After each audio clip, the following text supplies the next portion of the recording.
அன்பர்களே, ஆண்டவராகிய இயேசு கிறிஸ்துவின் நாமத்தில் உங்களுக்கு மனம் நிறைந்த வாழ்த்துக்களை தெரிவித்துக் கொண்டு சத்திய வசனம் திருமறை பாட நிகழ்ச்சிக்கு உங்களை அன்போடு அழைக்கிறோம். சத்திய வசனம், இது தேவனின் வசனம். நாம் சோர்ந்து போகையில் கரம் கொடுக்கும் நம் தேவனின் வசனம், நம் தேவனின் வசனம். கர்த்தருக்குள் அருமையான உள்ளே சத்திய வசன நிகழ்ச்சியை காண்கின்ற உங்கள் ஒவ்வொருவரையும் ஆண்டவராகிய இயேசுவானவர் ஆசீர்வதிப்பாராக. கவலைப்படாதே என்கிற தலைப்பின் அடிப்படையில் ஆண்டவருடைய திருமுறை செய்தியை, நடைமுறை வாழ்வுக்கேற்ற ஒரு செய்தியை உங்களோடு பகிர்ந்து கொண்டு வருகின்றேன். கவலையினுடைய விளைவுகளை நான் உங்களோடு பகிர்ந்து கொண்டேன். கவலைகள் நம்மை பாடாய்படுத்துகிறதை நம்முடைய வாழ்க்கையிலே நாம் அறிந்திருக்கிறோம். கவலைகள் வியாதிகளை உண்டு பண்ணுகிறது. கவலைகள் நம்முடைய வாழ்க்கையிலே, சரீரத்திலே, ஆத்துமாவிலே, உறவுகளிலே, நம்முடைய உடல் அடிப்படையிலே, நம்முடைய சமுதாயத்திலே விளைவுகளை நம்முடைய வாழ்விலே ஏற்படுத்தி விடுகின்ற காரியங்களை நாம் அறிந்திருக்கிறோம். அருமையான என் சகோதரனை, சகோதரியே, கவலையை ஜெயிக்க முதல் வழி கவனித்து பார் என்று நாம் சிந்தித்தோம். இன்றைக்கு கவலையை ஜெயிக்க இன்னொரு வழியை நான் உங்களோடு கூட பகிர்ந்து கொள்ள விரும்புகின்றேன். மத்தேயு நற்செய்தி நூல் 6ஆம் அதிகாரம் வசனத்தை நான் வாசிக்கிறேன். முதலாவது தேவனுடைய ராஜ்யத்தையும் அவருடைய நீதியும் தேடுங்கள், அப்பொழுது இவையெல்லாம் உங்களுக்கு கூட கொடுக்கப்படும் என்று வேத வசனம் சொல்கிறது. இங்கே நம்முடைய ஆண்டவராகிய இயேசுவானவர் சொல்கிறார், தேடுங்கள், அப்போது நம்முடைய கவலைகள் எல்லாம் மாறிவிடும். எதை தேட வேண்டும், எவைகளை தேட வேண்டும், எப்படி தேட வேண்டும், இப்படியாக பல அடுக்கடுக்கான கேள்விகள் உங்கள் உள்ளங்களில் எழும்பி இருக்கலாம். அருமையானுள்ளே, மக்கள் பணத்தை தேடுகிறார்கள், சிலர் புகழை தேடுகிறார்கள், சிலர் ஆஸ்திகளை தேடுகிறார்கள், சிலர் தவறான முறைகளில் தேடுகிறார்கள், சிலர் தவறான நேரங்களிலே தேடுகிறார்கள். இதை நம்முடைய அன்றாட வாழ்க்கையிலே கண்கூடாக பார்க்கிறோம். ஆனால் தேடுகின்ற பல காரியங்கள் நித்தியமான காரியங்கள் அல்ல, அழிந்து விடக்கூடிய காரியங்கள் என்பதை அநேகர் மறந்து விடுகிறோம். ஆனால் நம்முடைய ஆண்டவராகிய இயேசுவானவர் மிக அழகாக சொல்கிற ஒரு காரியம் என்ன? கவலையை ஜெயிக்க கவனித்தால் மாத்திரம் போதாது, தேட வேண்டும். எதை தேட வேண்டும்? தேவ ராஜ்யத்தையும் அது நீதியும் தேட வேண்டும். தேவ ராஜ்யம் என்கிற வார்த்தையானது புதிய ஏற்பாட்டிலே அங்குமிங்குமாக அநேக முறை ஆவியானவராலே பயன்படுத்தப்படுகிற ஒரு வார்த்தையாகும். பிரியமானவர்களே, தேவ ராஜ்யத்தின் பொருள் ஒவ்வொரு இடத்திலும் ஒவ்வொரு கோணங்களிலே அது விளக்கப்பட்டிருக்கிறது. ஒரு இடத்திலே தேவராஜ்யம் வரப்போகிறது என்று சொல்லப்பட்டிருக்கிறது. ஒரு இடத்திலே தேவராஜ்யம் உங்களுக்குள்ளே இருக்கிறது என்று நம்முடைய ஆண்டவராகிய இயேசுவானவர் சொல்லியிருக்கிறார். தேவராஜ்யம் வருவதற்கு நாம் காத்திருக்கிறோம் என்று கூட வேத வசனத்திலே சொல்லப்பட்டிருக்கிறது. அருமையான என் சகோதரனே, சகோதரியே, இங்கு சொல்லப்படுகிற தேவராஜ்யம் என்றால் என்ன? அதை மிகவும் எளிமையாகவும் உங்களுக்கு புரிந்து கொள்ளக்கூடிய முறையிலே சொல்ல விரும்புகிறேன். ஒரு சகோதரன் ஆண்டவராகிய இயேசு கிறிஸ்துவை தன் சொந்த இரட்சகராக ஏற்றுக்கொள்வானானால் அவன் தேவராஜ்யத்தின் மகனாய் மாறுகிறான். அல்லது ஒரு பெண் ஆண்டவராகிய இயேசுவை சொந்த இரட்சகராக ஏற்றுக்கொள்வாள், ஆனால் அவள் தேவராஜ்யத்தின் மகளாய் மாறுகிறாள்.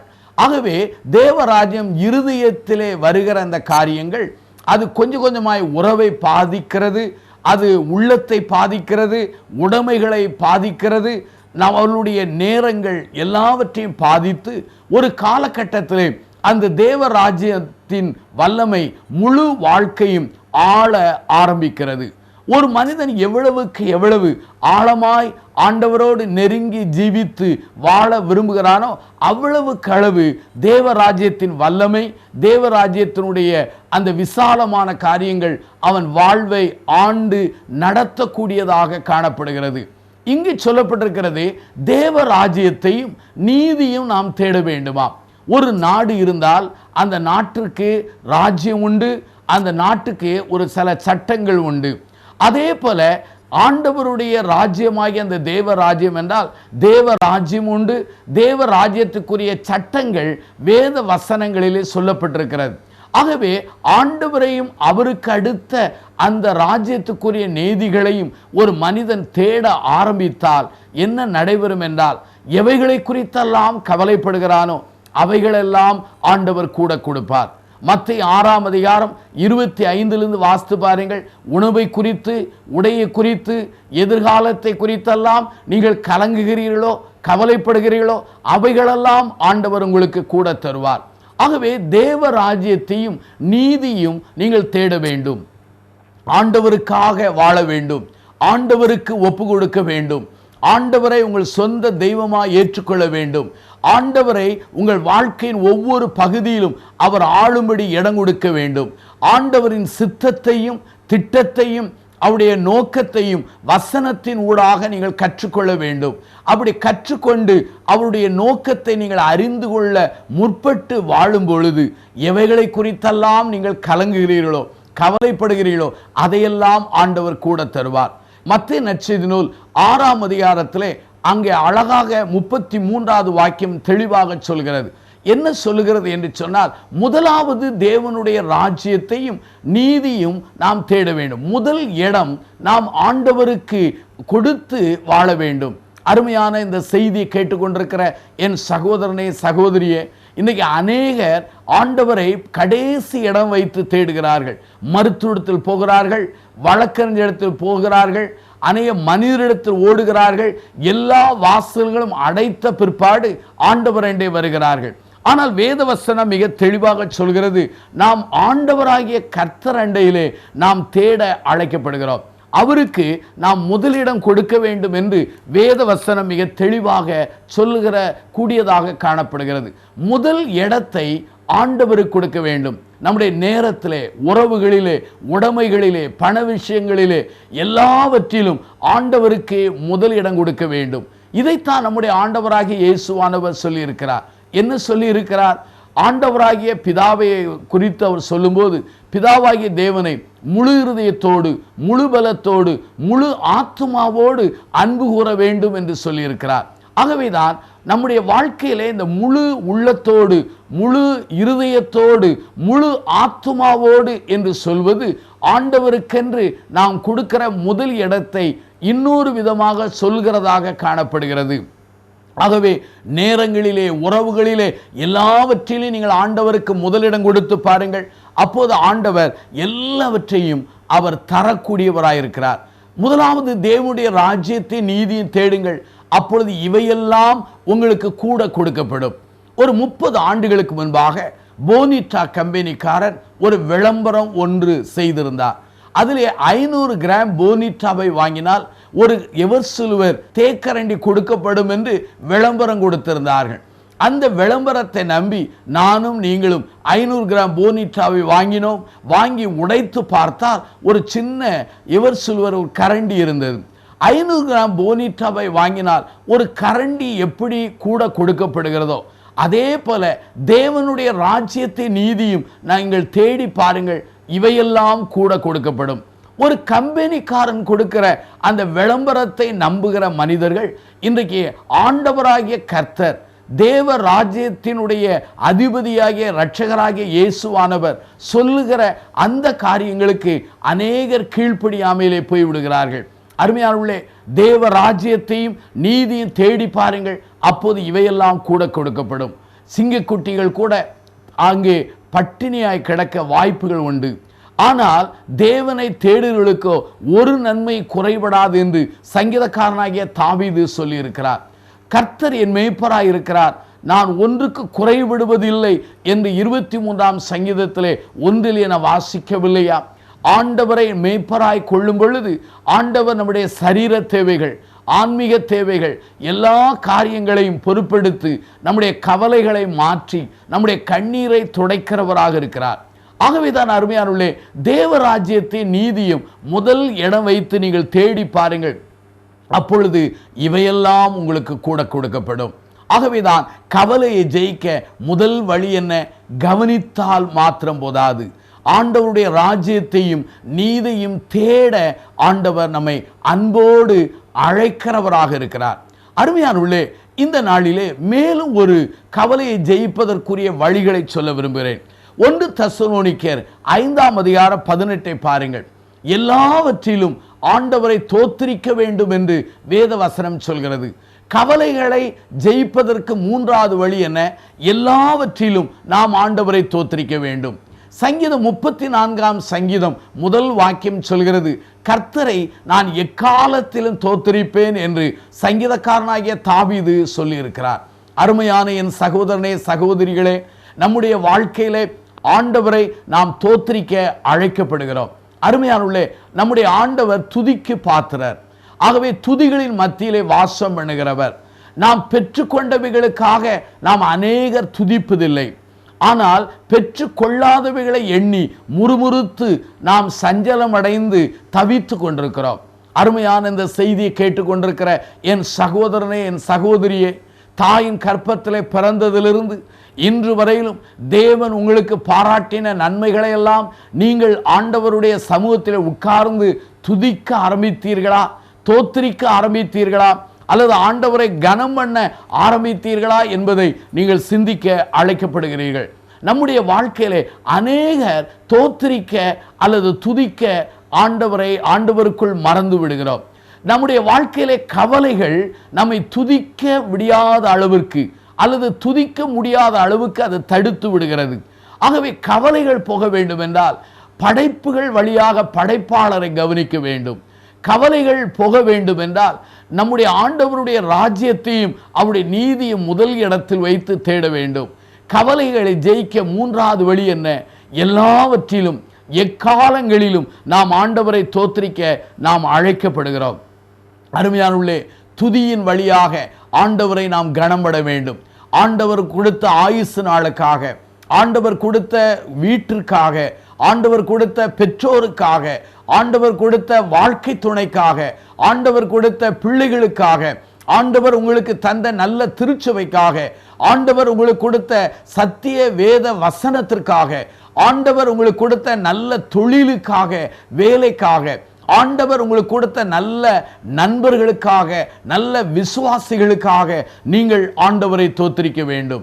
நீங்கள் தோத்திரிப்பதற்காக நீங்கள் முழங்கால் படியிட்டு ஆண்டவருடைய சமூகத்திலே நீங்கள் தரித்திருப்பீர்களானால் துதியே உங்களுடைய வாழ்க்கையிலே பெரும்பான்மையான நேரத்தை எடுத்துக்கொள்ளும் என்பது மிக மிக நடைமுறை உண்மையாகும். ஆகவேதான் துதிக்க நாம் அழைக்கப்படுகிறோம். ரோமருக்கு நிருபம் 4ஆம் அதிகாரம் 19 25 வசனங்களை வாசித்து பாருங்கள். ஆபிரகாம் தன் சரீரம் செத்து போனது என்று அறிந்திருந்தும் சாராளுடைய கற்பமானது அது பலனற்று போனது என்பதை அவன் அறிந்திருந்தும் அவன் சூழ்நிலைகள் மேலே தன் கண்களை வையாமல், சூழ்நிலைகள் மேலே அல்லது தன் நம்பிக்கை வையாமல், தேவன் தனக்கு ஒரு பிள்ளையை தருவார் என்கிற அந்த வாக்குத்தத்தத்தின் மேல் மிக நம்பிக்கை வைத்து அவன் தேவனை மகிமைப்படுத்தி விசுவாசத்தில் வல்லமை உள்ளவன் ஆனான் என்று சொல்லப்பட்டிருக்கிறது. ஆகவே தேவன் தனக்கு ஒரு குழந்தை தராத அந்த இடைப்பட்ட காலத்திலே ஆண்டவர் தன்னுடைய வாக்குத்தத்தத்தில் உண்மை உள்ளவர் என்பதை அறிந்து நம்பி அவன் விசுவாசித்து அவன் துதித்து அல்லது தேவனை மகிமைப்படுத்தி விசுவாசத்தில் வல்லமை உள்ளவனாய் மாறினான். இந்த செய்தியை கேட்டுக்கொண்டிருக்கிற என் சகோதரனே, சகோதரிகளே, உங்கள் வாழ்க்கையில விசுவாசத்திலே வலிமை அற்றவர்களாக மாறிக்கொண்டிருக்கிறீர்களா? அல்லது உங்கள் வாழ்க்கையிலே உங்களுடைய வாழ்விலே ஆன்மீகத்திலே தளர்ந்து கொண்டிருக்கிறீர்களா? கலங்காதிருங்கள் அல்லது திகைத்து போகாதிருங்கள், கவலைப்படாதிருங்கள். ஆபிரகாமின் மாதிரியை நாம் பின்பற்ற அழைக்கப்படுகிறோம். யோவான் 6ஆம் அதிகாரம் 11வது வாக்கியத்தை நீங்கள் வாசித்து பாருங்கள். அங்கே நம்முடைய ஆண்டவராக இயேசுவானவர் 5 அப்பங்களை வைத்து அங்கு 2 மீன்களை வைத்து அற்புதங்களை செய்வதற்கு முன்பாக அங்கு அப்பங்களை மீன்களை எடுத்து தோத்திரித்து என்று யோவான் 6:11 சொல்லப்படுகிறது. ஆகவே அற்புதங்கள் நிகழ்வதற்கு முன்பாக அவர் துதித்ததை நாம் வேதத்திலே வாசிக்க முடிகிறது. யோவான் 11ஆம் அதிகாரம் 41 பாருங்கள். அங்கு வேத வசனம் மிக தெளிவாய் சொல்கிறது, லாசருவின் கல்லறைக்கு முன்பாக ஆண்டவர் நின்று கொண்டு, பிதாவே, நீர் எனக்கு செவி கொடுத்தபடினால் உம்மை தோத்திரிக்கிறேன் என்று சொல்லி அவர் லாசருவின் கல்லறைக்கு முன்பாக அந்த கல்லை எடுத்து விடும்படி சொல்லி பிறகு இவ்வாறு பிரார்த்திக்கிறார், நீர் என்னுடைய ஜெபத்திற்கு அல்லது எனக்கு நீர் செவி கொடுத்தபடினால் உம்மை தோத்திரிக்கிறேன் என்று சொல்கிறார். அருமையானவர்களே, ஆண்டவரை துதிக்கிறது, ஆண்டவரை தோத்திரிக்கிறது, ஆண்டவரை மைமைப்படுத்துகிறது, ஆண்டவரை கனம் பண்ணுகிறது கவலையை ஜெயிக்கக்கூடிய மூன்றாவது வழியாகும். இந்த செய்தியை கேட்டுக்கொண்டிருக்கிற கண்டு கொண்டிருக்கிற என் தகப்பனே, என் சகோதரனே, என் சகோதரிகளே, என்னுடைய அருமையான வாலிப தம்பியே, வாலிப தங்கியே, ஆண்டவரின் மனிதன் என்கிற ஸ்தானத்திலிருந்து உங்களுக்கு நான் பகிர்ந்து கொள்கிற செய்தி என்ன தெரியுமா? கவனித்தால் மாத்திரம் போதாது, தேடினால் மாத்திரம் போதாது. ஆண்டவரின் வல்லமையை நீங்கள் எண்ணி துதிக்க ஆரம்பியுங்கள். ஆண்டவருடைய வாக்குத்தத்தத்தை பெற்றுக்கொண்ட நீங்கள் அதை பிடித்து கொண்டு அதை உரிமையாக்கி கொண்டு ஆண்டவரை மைமைப்படுத்த ஆரம்பியுங்கள். ஆண்டவர் செய்தவைகளுக்காக, உங்களுக்கு செய்த பல காரியங்களுக்காக ஆண்டவரை தோத்திரியுங்கள். ஆண்டவர் உங்களுக்கு செய்து கொண்டிருக்கிற பல நல்ல காரியங்களுக்காக அவரை கனம் பண்ணுங்கள். ஆண்டவர் எதிர்காலத்திலே உங்கள் மரண பரியந்தம் உங்களை வழிநடத்தி அநேக நன்மைகளினாலும் கிருபையினாலும் உங்களை முடிசூட்ட போகிற அந்த நன்மைகளுக்காக நீங்கள் ஆண்டவரை தோத்திரிக்க வேண்டும். அவர் தோத்திரிக்க தோத்திரிக்க உங்களுடைய உள்ளமானது நம்பிக்கையிலும் விசுவாசத்திலும் வளரும். உங்கள் வாழ்க்கையிலே புத்துணர்ச்சி காணப்படும். ஆவியானவர் தன்னுடைய வல்லமையினால் உங்களை எடைகட்டுவார். உங்களுடைய இருதயத்தை மன தெளிவினால் அதை ஸ்திரப்படுத்தி உங்களை வல்லமை உள்ளவராக மாற்றுவார். ஆகவே கவலையை ஜெயிக்க 3 வழிகளை இதுவரையிலும் நான் சொன்னேன். கவனியுங்கள், இரண்டாவது தேடுங்கள், மூன்றாவது துதிக்க தொடங்குங்கள். எதை கவனிக்க வேண்டும்? படைப்புகள் வழியாக படைப்பாளரை கவனிக்க வேண்டும். அதை எதை தேட வேண்டும்? தேவ ராஜ்யத்தையும் நீதியும் நீங்கள் தேட ஆரம்பிக்கும் பொழுது எவைகளை குறித்தெல்லாம் கலங்குகிறீர்களோ, எதை குறித்தெல்லாம் கவலைப்பட்டீர்களோ, எவைகளை குறித்தெல்லாம் விம்மி கதறி கலங்கி கவலைப்பட்டு உங்கள் வாழ்க்கையில நொடிந்து போய் இருக்கிறீர்களோ, அதையெல்லாம் மாற்றி ஆண்டவர் நல்ல அதிசயங்களையும் அற்புதங்களை காணும்படி செய்வார். அது மாத்திரமல்ல, மூன்றாவது, நீங்கள் ஆண்டவரை தோத்திரிக்க தொடங்குங்கள், துதிக்க தொடங்குங்கள். ஆபிரகாமை போல, நம்முடைய இரட்சகராக இயேசுவை போல துதிக்க தொடங்குங்கள். அப்படி செய்வீர்கள் என்றால் அற்புதங்களை செய்கிற நம்முடைய இரட்சகராகிய இயேசுவானவர் உங்கள் கவலைகளெல்லாம் மாற்றி கவலைகளை மேற்கொள்ளக்கூடிய வலிமையை தருவார். பிரார்த்தனை செய்வோமா? ஜீவனுள்ள பிதாவே, இந்த நாளுக்காக நாங்கள் நன்றி சொல்கிறோம். இந்த செய்தியை கேட்டு கண்டுகொண்டிருக்கிற ஒவ்வொரு மக்களையும் நீர் ஆசீர்வதித்து தாரும். இந்த ஜெப வேளையிலே எங்களோடு கலந்து பிரார்த்தனை பண்ணி கொண்டிருக்கிற ஒவ்வொரு குடும்பத்தாருக்கும், ஒவ்வொரு தனிப்பட்ட நபர்களுக்கும் அற்புதங்களும் அடையாளங்களும் செய்தருளும். அவருடைய கவலைகளெல்லாம் மாற்றி அவருடைய கண்ணீர் நிறைந்த முகங்களை ஆண்டவரே மாற்றி சந்தோஷம் நிறைந்த முகங்களாக மாற்றுவீராக.